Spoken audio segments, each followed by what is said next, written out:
Halo sahabat for life, perkenalkan nama saya Mila Tejamaya. Saya adalah Presiden of Indonesian Industrial Hygiene Association atau IIHA. Sebelumnya saya ingin memperkenalkan apa itu Industrial Hygiene atau higiene industri. Industrial Hygiene atau higiene industri adalah ilmu dan seni dalam kita melakukan antisipasi, rekognisi, evaluasi maupun pengendalian terhadap bahaya kesehatan yang ada di tempat kerja kita dan berpotensi menimbulkan dampak buruk terhadap kesehatan pekerja maupun masyarakat yang ada di sekitar tempat kerja tersebut. Pada kesempatan yang berbahagia ini, saya ingin mengajak rekan-rekan untuk mendiskusikan tentang peranan industrial hygiene di masa pandemi COVID ini. Saya akan fokuskan presentasi saya pada kesempatan ini bagaimana mempersiapkan kantor supaya pekerja bisa kembali bekerja dengan sehat dan aman di tempat kerja atau di office seperti sedia kala. Di masa pandemik ini, sebagian dari kita mungkin melaksanakan pekerjaan atau bekerja dari rumah. Oleh karena itu, ahli higiene industri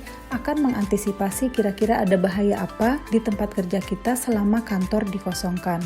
Oleh karena itu, sebelum pekerja kembali ke tempat kerja, maka harus dilakukan serangkaian pengendalian-pengendalian untuk mengeliminasi bahaya tersebut dari tempat kerja kita ataupun meminimalkan risikonya. Nah, pada kesempatan ini saya ingin membahas mengenai bagaimana cara kita untuk melakukan pengendalian secara engineering terhadap sistem ventilasi, kemudian bagaimana kita bisa membersihkan fasilitas yang ada di tempat kerja kita, seperti misalnya toilet dan pantry. Selain itu juga bagaimana memastikan bahwa kondisi air, baik itu air dingin maupun sistem air panas yang ada di tempat kerja kita dalam kondisi yang sehat. Oke sahabat for life, sebelum semua karyawan kita kembali ke kantor dan bekerja di kantor, mari kita lakukan engineering control terhadap sistem ventilasi yang ada di dalam office kita. Khususnya adalah tempat kerja yang menggunakan sistem ventilasi terpusat atau central ventilation system. Pastikan semua peralatan dibersihkan seperti ducting, fan, filter, kemudian drying pan dan sebagainya, semuanya dalam keadaan yang bersih dan bila memungkinkan lakukan desinfeksi. Kemudian maksimalkan intake fresh air supaya fresh air atau udara yang bersih ini menggantikan udara yang lama terkurung di dalam gedung tersebut. Pastikan kamar kecil dalam kondisi negative pressure, kemudian juga pertimbangkan untuk mencari asistensi dari ahli ventilasi dalam menilai apakah ventilasi sistem yang ada di kantor kita ini sudah siap digunakan dalam kondisi return tool. Terkait kebersihan dapur, pastikan bahwa sebelum pantry digunakan oleh karyawan kita, pastikan pantry telah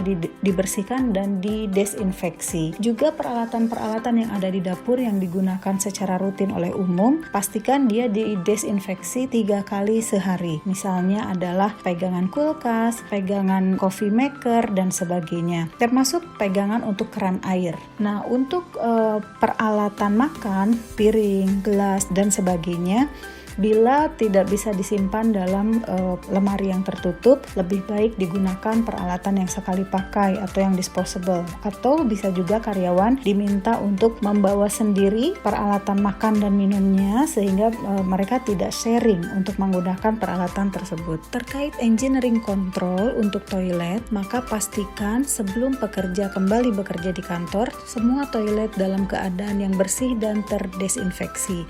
Air tersedia dengan baik, sabun juga tersedia, kemudian ada alat pengering tangan atau kita bisa menggunakan tisu.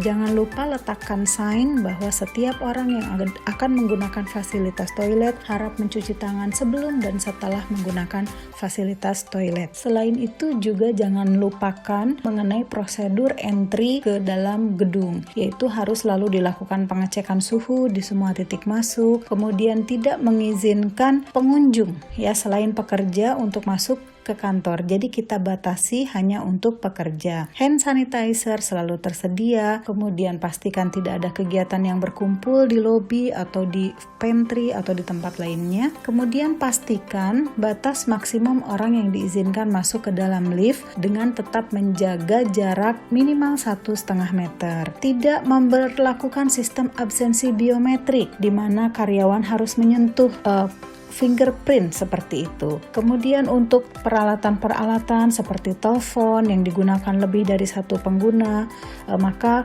untuk resepsionis misalnya bisa menggunakan loudspeaker atau juga selalu didesinfeksi setelah digunakan. Yang terakhir adalah engineering control untuk water system. Pastikan bahwa sistem air domestik baik itu air panas maupun air dingin dalam keadaan yang sehat. Lakukan sampling secara reguler, kemudian diperiksa apakah terdapat mikroorganisme yang dapat membahayakan kesehatan dari pekerja. Selain itu juga sebelum staf kembali ke kantor, pastikan semua sistem air domestik ini di-flush, diganti dengan air yang baru. Kemudian setelah dilakukan flushing, dibersihkan sehingga tidak ada biofilm ataupun residu lumpur di tangki, di pipa dan sebagainya. Kerjasamalah dengan pihak yang memiliki kompetensi dalam melakukan pembersihan terhadap sistem air dan juga sistem ventilasi di kantor Anda. Jangan lupa pastikan bahwa pekerja selalu berada dalam kondisi kesehatan yang prima supaya tetap produktif dan memberi keuntungan yang sebesar-besarnya untuk tempat kerja masing-masing. Salam sehat, salam selamat. Assalamualaikum warahmatullahi wabarakatuh.